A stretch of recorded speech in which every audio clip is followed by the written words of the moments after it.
ইসলামের সর্বপ্রথম লড়াই হয় কোনটা? আমি তো গল্প করতেছি, আপনাদের রাগ হচ্ছে?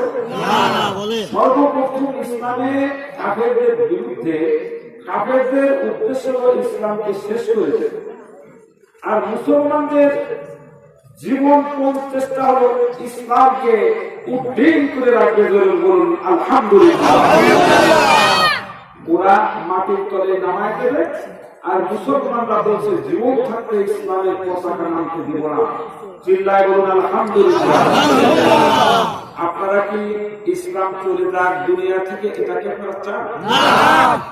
যদি এই ইসলামকে জীবিত রাখার জন্য এই ইসলাম দিয়েছে কে?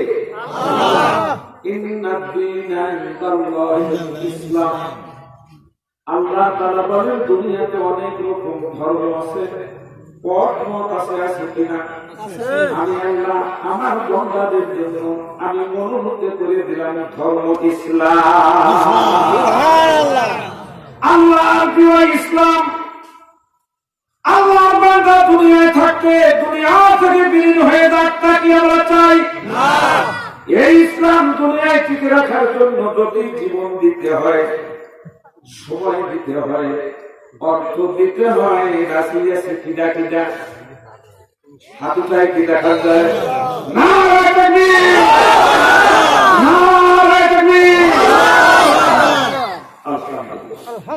একটু কষ্ট দিবারই মাঝে খুব ভালো হয়েছে। সর্বপ্রথম যে লড়াইটা হলো, এই লড়াইটা হয় বদর। কোন জায়গায়? বদর।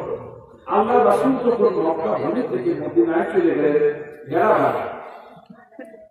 বেড়াবার ছিল হাউস করে না, কাফেররা তাড়িয়ে দিল। মক্কা থেকে যখন মদিনার দিকে যেতে শুরু করলো, বারবার করে বারবার করে খানায় কাবার দিকে তাকাতে থাকলো। আমি বিশ্ব নবী যখন খানায় কাবার দিকে তাকাতেছিল, আমি দেখলাম বিশ্ব নবীর চোখ মুবারক থেকে পানি মুবারক পড়ে। নবী আমার খানায় কাবার দিকে তাকায় বলে, ও খানায় খাবারে তোরে ছেড়ে তো আমি কখনো যেতাম না, তোকে দেখে আমি মদিনায় কখনো যেতাম না, কিন্তু আমার আল্লাহ ওয়াদা করছে নবী রে, আপনি মক্কা ছেড়ে মদিনায় চলে আসো। আমি শুধু আল্লাহর হুকুমে কাফেররা আমাকে মেরে ফেললেও আমি মদিনায় যেতাম। কাঁদতেছে। খানায় কাবার জন্য মায়া নাই? নবীর সম্মানের খাতিরে কত বড় তার শান, কত বড় তার মান। নবীর শান এবং মানের কারণে মক্কা শরীফটা আল্লাহর হাতে নিয়ে নিয়েছে। সেই মক্কা শরীফটাকে আল্লাহ তাআলা সূরা ৩ এর মধ্যে বালাদুল আমিন বলে ঘোষণা করেছে। তার মানে নিরাপদ শহর। সেই শহরে কোনো কলহ নাই, কোনো মারামারি নাই, তাম পৃথিবীর কোনো কাফের মক্কা শরীফকে দখল করতে পারবে না বলে বলছে। এই ইবাদতকারী কি? আল্লাহ তাআলা সেই মক্কা ভূমি থেকে মদিনায় নিয়ে গেলেন বিশ্ব নবী। আমি সেই মক্কা থেকে মদিনায় যখন চলে যাচ্ছে, মদিনার উপকণ্ঠে যখন বিশ্ব নবী পৌঁছায় গেলেন, মাঝে অনেক ইতিহাস, আমার ইতিহাস বলার সুযোগ নেই, আমি শুধু বিষয়টা আপনাদের বোঝানোর জন্য বলছি। উনি যখন মক্কা মদিনার উপকণ্ঠে গেলেন, অমনি বসে পড়লেন, টিলার উপরে কোন জায়গায় বসে পড়লেন। আবু বকর সিদ্দিক দেখেন রাসূল সাল্লাল্লাহু আলাইহি ওয়াসাল্লাম শিশুর মতো কাঁদতেছে। আমরা এখানে যারা বসে আছি বলুন তো, আমরা যদি সেই জমানায় থাকতাম, আমরা রাসূলকে কি মক্কা ভূমিতে এই কাফেরদের এই প্রতিশোধ না নিয়ে ছাড়তাম? জোরে বলুন, ছাড়তাম না। আমাদের জীবন দিয়েও যদি করতে হতো, আমরা তা না নিয়ে ছাড়তাম না। সেই বিশ্ব নবীর ব্যঙ্গচিত্র যদি এই পৃথিবীর জমিনে কেউ করে, আমরা কি ছেড়ে দেব? চিল্লায় বলতে হবে, ছেড়ে দেব। আবু বকর সিদ্দিক বলেন, বিশ্ব নবী টিলার উপরে বসে বসে কাঁদতেছে। আমাকে ডেকে বলেন, আবু বকর তুমি মদিনার মধ্যে চলে যাও, মদিনার মানুষদেরকে বলো তারা যদি আমাকে যেতে বলেন যাব, আর যদি যাইতে না বলে আমি মদিনার মধ্যে ঢুকবো না। অসুবিধা হচ্ছে না, কারণ আমি তাইফে গেছিলাম, তাওহীদের দাওয়াত দিলাম, নবী শরীর দেখায় বলতেছেন কাঁদছিল এবং সামনেও করতে তাইফের মানুষ আমাকে কিভাবে প্রাথমিক আঘাত করেছে, ধাও এখন সাথে এই কাঁচা ঘায়ের উপর আমার আঘাত করে আমি বিশ্ব বিষয়টা করতে পারবো না। তুমি মদিনার মধ্যে ঢুকো, মদিনার নাম যদি বলে আমি যাবো, যদি না বলে আমি মদিনায় যাবো। মদিনার মধ্যে আবু বকর সিদ্দিক ঢুকলেন, মদিনার মানুষদেরকে দেখে বলে মদিনার নাম শোনা, তোমরা কি মক্কায় আব্দুল্লাহ বিন মুহাম্মদ সাল্লাল্লাহু আলাইহি ওয়াসাল্লামের নাম শুনেছো? হ্যাঁ শুনেছি। উনি তোমাদের মদিনায় আসতে চাইতেন, কি করবো? এর আগে ইতিহাসে লিপিবদ্ধ মদিনার মানুষরা অনেকবার ইচ্ছা করেছিল আমরা ওই লোকটাকে একটু মদিনায় মক্কায় যাই দেখি, কিন্তু সেই লোকটা যদি এখানে এসেই থাকে, ঠিক আছে সিদ্দিক করে তাকে নিয়ে আসে।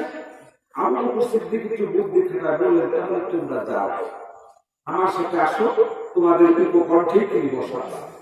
ইতিহাসে লিপিবদ্ধ ওই দিন মদিনার সমস্ত লোকের ঘরের দরজা উন্মুক্ত ছিল, খোলা। একটা লোক মদিনার কোন ঘরে ছিল না। আবার বিরুদ্ধ বনিতা সবাই স্লোগান দিয়ে মদিনা থেকে বেরিয়ে মদিনার উপকণ্ঠে আসলেন বিশ্ব নবীর সামনে। বিশ্ব নবীকে ঘিরে দাঁড়ালো, বিশ্ব নবী তিনার উপরে বসা, সমস্ত মদিনার মানুষের দিকে ভালো তাকাচ্ছে, অটোমেটিক চোখ দিয়ে পানি পড়ছে মদিনার মানুষের। একজন আরেকজনকে বলতেছে, এই লোকটা কেবল মানুষ মারে, জীবনে তো বহু মানুষ দেখেছি, এত সুন্দর চমৎকার মানুষ তো দেখি নাই। আল্লাহ তুমি সেই জামানায় পাঠাতে আমাদেরকে, তোমার মুখের চেহারাটা কোরআন ধরে দেখে দেখে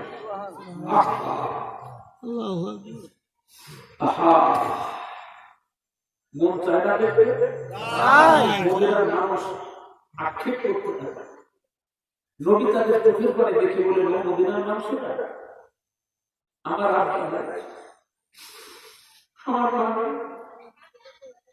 আমার খাদিজা বলে তোমরা মদিনার সমস্ত মানুষ আবার বিকৃত করে তাদের খানা খানা করে বললেন মুহাম্মদ সাল্লাল্লাহু আলাইহি ওয়াসাল্লাম আপনাকে আমরা দাওয়াত দিতেছি, আপনি মদিনায় আসেন। সুবহানাল্লাহ। নবী আমার শিশুর মতো কেঁদে দিলেন, বললেন ও মদিনার মানুষেরা, তোমরা কি আমাকে মদিনায় নিয়ে একবার শীতের মতো মারবে নাকি? আজকে আমার মা নাই, আজকে আমার আব্বা নাই, আমাকে দেখবার মতো, আমাকে ভাই বলে দেখার মতো কেউ নাই, তোমরা কি আমাকে মারবা? মদিনার মানুষ বজ্র কণ্ঠে নবীকে বললেন, ইয়া রাসূলুল্লাহ, ইয়া হাবিবাল্লাহ, আমরা আপনাকে মানব না, আমরা সৃষ্টিকর্তার কসম দিয়ে বললাম আপনাকে ভালোবাসবো। নবী আমার বলেন, মদিনার মানুষেরা তোমরা আমাকে কেমন ভালো লাগবে? মদিনার মানুষরা বললেন, ইয়া রাসূলুল্লাহ, ইয়া হাবিবাল্লাহ, আল্লাহর জাতের কসম দিয়ে বললাম আমাদের জীবনের চাইতে আপনাকে বেশি ভালোবাসবো। মদিনাবাসী তোমরা কত ভাগ্যবান, আমার নবী চেহারা দেখে তোমরা হলে মুসলমান। আল্লাহ রাসূল দিলা কিছু দেওয়া কষ্ট হয় না, আলোচনা ওই ভূমিকাটা টানতেছে। নবী আমার দাঁড়িয়ে গেলেন, আল্লাহ আপনার জাতের কসম, মদিনার মানুষ যেমন নিয়ামত পেয়েছে, আজকে বেহেশতের বাগিচার মধ্যে যাদেরকে আপনি উপস্থিত করেছেন, তাদেরকে এই নিয়ামতের ভাগ দিয়ে বাড়ি পাঠাইয়া দিবেন। নবী আমার দাঁড়িয়ে গেলেন, বললেন ও মদিনার মানুষেরা, তোমরা যেমন আমাকে কথা দিলে, তোমরা আমাকে তোমাদের জীবনের চাইতে বেশি ভালোবাসবে, আমি নবীও আজকে তোমাদেরকে কথা দিলাম, আজীবন তোমাদের মদিনায় তোমাদের হয়ে থেকে যাব। তাম পৃথিবীর মধ্যে সবথেকে ভাগ্যবান কারা? জিব্রাইল কারা? এই মদিনায় যখন গেলেন আবু জেহেল, উতবা, সাইবা, আবু লাহাব প্রমুখ কাফেররা পরামর্শ করলো মদিনার মানুষ নিয়ে সংগঠন করে বসতে পারে, সংগঠন করার আগেই মদিনায় হামলা করি যাতে তাকে আর স্থান না দেয়। 1000 বাহিনী নিয়ে, খুব সংক্ষেপে বলতেছে, ইতিহাস বলার সুযোগ নাই আমার। 1000 বাহিনী নিয়ে আবু সুফিয়ান, আবু জেহেল মক্কায় ধাওয়া করলো। বদর ময়দানে ওইখানে যে তারা চিৎকার করে বলতে লাগলো, কে আসো মক্কার কুরাইশদের সাথে লড়াই করবা। আজ ইসলামের পতাকা, ইসলামের নেশান মাটির উপরে থাকতে দেব না, মাটির নিচে দাফন করে দেব। ইসলাম কার দোয়া? নেশা। আরো ধরে কার দোয়া? এই নেশান মাটির উপর থাকতে দেব না। কাফেররা গর্জন দিল। নবী মদিনার মানুষদেরকে ডেকে বললেন, ও মদিনার মানুষ, বদর ময়দানে কুরাইশরা এসেছে, ইসলামের তাওহীদের এই ঘোষণা জমিনের উপর রাখতে দেবে না, বিলীন করে দেবে। তোমরা কি চাও এই দুনিয়া থেকে আল্লাহর দেওয়া বিধান ইসলাম চলে যাক? মদিনার মানুষ বলল, ইয়া রাসূলুল্লাহ, ইয়া হাবিবাল্লাহ, আমরা আপনার সামনে কথা দিলাম, বুকে হাত দিলাম, আমাদের জীবন থাকতে ইসলামের পতাকা মাটির নিচে দাফন তো দূরের কথা, মাটিতেই পড়তে দিব না।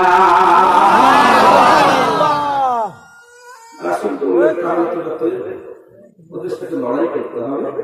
লড়াই করলো বদর ময়দানে। আমি সেই ইতিহাসে বলবো না, অনেক সময় লাগে। এই ইতিহাসে চোখের পলকে কাফেররা বিলীন হয়ে গেল।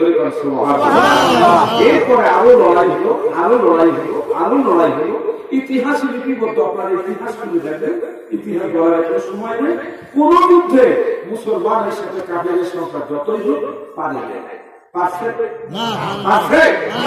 আমি শয়তান এসে বললো, ও মক্কার নেতা আবু সুফিয়ান, আবু জেহেল, শোনো, তোমরা কখনো পারবা না, যেহেতু মুসলমানের সহযোগিতা, মুসলমানের সাহায্য করতেছে আল্লাহ। লা ইলাহা ইল্লাল্লাহ, লা ইলাহা ইল্লাল্লাহ, লা ইলাহা ইল্লাল্লাহ, মুহাম্মাদুর রাসূলুল্লাহ। মুসলমানের সাহায্য কে করে? আরো জোরে বলতে হবে, কে করে? মুসলমানদের সাথে কখনো পারা যাবে না, যেহেতু তাদের সাহায্য করে আল্লাহ। কাফেররা চিন্তা করতে লাগলো, তামাম পৃথিবীর সমস্ত কাফেররা ঐক্যবদ্ধ হলো। ঐক্যবদ্ধ হয়ে লোহিত সাগরের পাড়ে মরুভূমির ভিতরে বৈঠক বসাইয়া দিল। কি করা যায় বলো? কি করা যায়? কিভাবে মুসলমানদেরকে ধ্বংস করা যাবে সিদ্ধান্ত নিল। তখন বললো যে আমরা সারা পৃথিবীর যত মানুষ আমাদের দলে আছে, একবারে মুসলমানদের উপর ধাওয়া হবে। মুসলমানের অস্তিত্ব, ইসলামের অস্তিত্ব পৃথিবীতে রাখবো না। শুধু এখানে আমাদের লাল, মানাক, উজ্জা ধর্ম চলবে, আল্লাহ বলতে কিছু থাকবে। এই কথা যখন সিদ্ধান্ত হল, সারা পৃথিবীর কাফেররা ঐক্যবদ্ধ হইয়া তাবুকের ময়দানে আর মুতার ময়দানে এসে হাজির হল। কোন ময়দানে? সৈন্য সংখ্যা হলো 1 লাখ। খেয়াল রাখবেন ইতিহাস, কয় লাখ? 1 লাখ। ওরা মুতা ময়দানে এসে জমিনের উপরে পাও দিয়ে এইভাবে মুতা দিচ্ছে আর বলতেছে, ইসলামের পতাকা, ইসলামের নেশা মাটির উপর থাকতে দেব না, মাটির নিচে দাফন করে দেব। বিশ্বনবী সাহাবীদেরকে ডাক দিলেন, ও আমার সাহাবারা, কাফেররা ইসলাম অর্থাৎ কোরআনে কারীম, ইসলামের মূল নিশানের নাম কি? আরে জোরে বলেন না কি? কোরআনে কারীম যদি বিলীন হয়ে যায়, ইসলামের অস্তিত্ব থাকে নাকি? এই কোরআনে কারীম আহারে দুনিয়ার বুকে থাকতে দেওয়া হবে না। এটাই হচ্ছে ইসলামের নিশান। এইরকম তোমরা কি চাও আল্লাহর এই দোয়া বিধান কোরআনে কারীম ইসলামের পতাকা বিলীন হয়ে যাক? সাহাবায়ে কেরাম বলেন ইয়া রাসূলুল্লাহ আপনি চিন্তা করবেন না কাফেররা যাই বলুক না কেন ইসলামের পতাকা মাটির নিচে দাফন করা তো দূরের কথা ইসলামের পতাকা মাটিতেই পড়তে দেব না উদ্দিন করে রাখবো আপনারা কি সেই সাহাবীদের মতো আজকে কি ওয়াদা করতে পারেন আল্লাহ জীবন থাকতে ইসলামের পতাকা মাটিতে পড়তে দিব না পৃথিবীর কাফের মুশরিকরাও যদি ইসলামের বিরুদ্ধে ইসলামের পতাকা দাফন করার জন্য আসে এক বিন্দু রক্ত থাকবে যতক্ষণ পর্যন্ত নাকের ডগার উপরে নিঃশ্বাস বইতে থাকবে ততক্ষণ পর্যন্ত আমরা ইসলামের পতাকা মাটিতে পড়তে দেব না আল্লাহ রাসূল বললেন তাহলে তো সাহাবায়ে কেরামরা তো হয়ে গেল আমি খুব তাড়াতাড়ি বলতেছি ইতিহাস এত তাড়াতাড়ি বলা যায় না বলো যেহেতু খুব আলোচনা তো হচ্ছে আমার ওই সামনে ওয়ালি দেন কি বলে ঠিক না আর এই কথাটা একটা দিবসী পয়েন্ট আওয়াজটা তো আল্লাহুম্মা সাল্লি আলা সাইয়্যিদিনা মাওলানা মুহাম্মদ ওয়া আলা আলি সাইয়্যিদিনা মুকা ময়দানে 1 লাখ কাফের দাঁড়িয়ে গেছে নবী যখন ডাক দিলেন নবীর ডাকের কারণে সাহাবায়ে কেরাম যুদ্ধের জন্য প্রস্তুত হয়ে গেলেন নবী আমার গুণে দেখেন 3000 কত 1 লাখের সাথে 3000 লড়ে যাওয়া পারে দেখছে পারা কষ্ট আহারে 3000 মুদ্রা ময়দানের এক পাশে দাঁড়ায় গেলেন আর 1 লক্ষ কাফের সৈন্য এক পাশে দাঁড়ায় গেল মাটিতে গুঁতা দিচ্ছে একজন আরেকজনকে বলতেছে যা সামনে দেখছি এ তো আমার নাস্তা হবে না তাছাড়া তো আমার একার সাথে পারবে না চিল্লায় তো নাউজুবিল্লাহ আর একজন বলতেছে তোর লাগবে না ও আমার আঙ্গুলের টুকরায় লোহিত সাগরের মধ্যে চলে যাবে এক একজন এই রকম ফুর্তি করতেছে সংখ্যা খুব বেশি নবী আমার ডেকে বলতেছে সাহাবারা এই মুতার ময়দানে 1 লাখ সৈন্যের বিরুদ্ধে তোমরা লড়াই করবে সেনাপতির প্রয়োজন আছে কিনা আছে ও আমার সাহাবারা শুনে রাখো এই জিহাদের ময়দানে মুতার জিহাদে সেনাপতি আমার পালিত পুত্র যায়েদকে করে দিলাম সেনাপতি লাগে তো তোমার পালিত পুত্র যায়েদকে সেনাপতি নিযুক্ত করে দিলেন যায়েদের দিকে তাকায় নবী আমার চোখের পানি ছেড়ে শিশুর মতো কাঁদছেন আর বলছেন সাহাবারা আমার যায়েদ যদি শহীদ হয়ে যায় আমার চাচাতো ভাই জাফর বিন আবু তালিবকে সেনাপতি নিযুক্ত করে নিলাম আচ্ছা বলে এর দ্বারা কি বোঝা গেল যায়েদ কি আর টিকবে ও আমার সাহাবারা শুনে রাখো জাফর বিন আবু তালিবের দিকে নবী আমার তাকায় চোখের পানি ছেড়ে কাঁদতেছে কেন কাঁদতেছে নবী তো জানে আর কেউ জানে নাকি আরে ইতিহাসের মধ্যে এসেছে জাফরের তখন ছোট ছোট নাবালক নাবালিকা ছেলে মেয়ে ছিল নবী চিন্তা করতে লাগলো না হবে আমার জাফর দিনের জন্য আজকে শহীদ হয়ে যায় জাফরের ছেলে মেয়েগুলো এতিম হয়ে যাবে জাফরের বিবি বিধবা হয়ে যাবে এই আবেগে নবী আমার চোখের পানি ছেড়ে দিয়ে কাঁদতেছে জাফরের মুখের দিকে তাকায় বলে ও আমার সাহাবারা আমার চাচাতো ভাই জাফর বিন আবু তালিব যদি শহীদ হয়ে যায় আমি আব্দুল্লাহ বিন রাওয়াহকে সেনাপতি নিযুক্ত করে দিলাম আব্দুল্লাহ বিন রাওয়াহর দিকে তাকায় নবী আমার কাঁদছেন বলছেন সাহাবারা আমার সাহাবা আব্দুল্লাহ বিন রাওয়াহ যদি শহীদ হয়ে যায় তোমাদের মধ্যে বিবেচনা করে যে কোনো একজনকে সেনাপতি নিযুক্ত করে নিও আমি আপনাদেরকে প্রশ্ন করি বলেন তো এই 3 জন কি আর ফিরবে না আপনারা বুঝলেন ফিরবে না ওরা বোঝে না এখন কি জিহাদে যাবে না এরকম যদি সময় আমাদের কাছে করাবো আজকে তোমরাই আর খুলে শোনো, যদি তোমরা এই বদ্ধ পরিবার হতে পারো আল্লাহ জাতের কসম তামাম জীবনের গুনাহ আল্লাহ মাফ করে জাফর বিন আবু তালিবের সাথে বিনা হিসাবে জান্নাতে চলে যাবে। বাস যুদ্ধে চলে যাবে, কাফেরদের সাথে লড়াই করতেছে, যায়েদের হাতে কোরআন কারীম ইসলামের কথা হযরত যায়েদ চিৎকার করে বলতেছে নারে তাকবীর নারে তাকবীর ইসলামের পতাকা উড্ডীন আকাশে বাতাসে তুলছে। 1,00,000 কাফের যায়েদকে ঘিরে ধরল। ওদের কথা হলো ইসলামের পতাকা উপরে থাকতে দেব না, মাটির নিচে দাফন করে দেব। আর মুসলমানের হলো ইসলামের পতাকা উড্ডীন করে রাখবো, মাটিতে পড়তে দিব না। এই হলো লড়াই।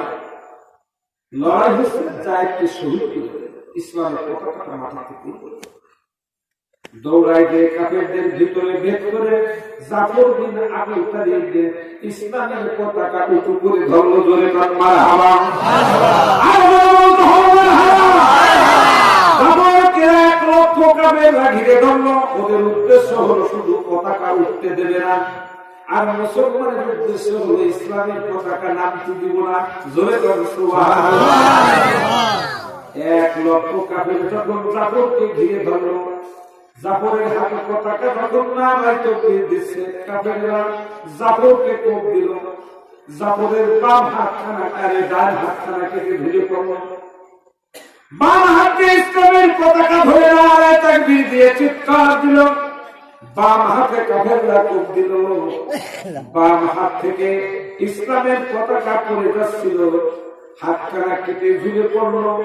এই দুইখানা কাটা ঝুলা হাত দিয়ে ইসলামের পতাকা বুকের সাথে জড়াই ধরে পিছনে আরেক সাহাবীকে ডেকে বলতেছেন, ও আল্লাহর নবীর সাহাবী, আমার সালামটুকু নবীর কাছে পৌঁছাই দিও। আমি আর থাকছি না, আমার নাকে জান্নাতের সুঘ্রাণ পেতেছি। আমার নবীর কাছে আমার সালামটা দিয়ে বলে দিও, জাফর বিন আবু তালিব নিঃশ্বাস থাকতে জীবন থাকতে ইসলামের পতাকা মাটিতে পড়তে দেয় নাই, উঁচু করে রেখেছে। আমার সালামটা নবীকে দিও। এই কথা বলতে না বলতে একাবে জাফরের গর্দানটা উড়িয়ে দিল। ইসলামের পতাকা মাটিতে পড়ে গেল। আব্দুল্লাহ বিন রাওয়াহা আর আবু উবাইদা এই দুইজনে দৌড় দিলেন ইসলামের পতাকা ধরার জন্য।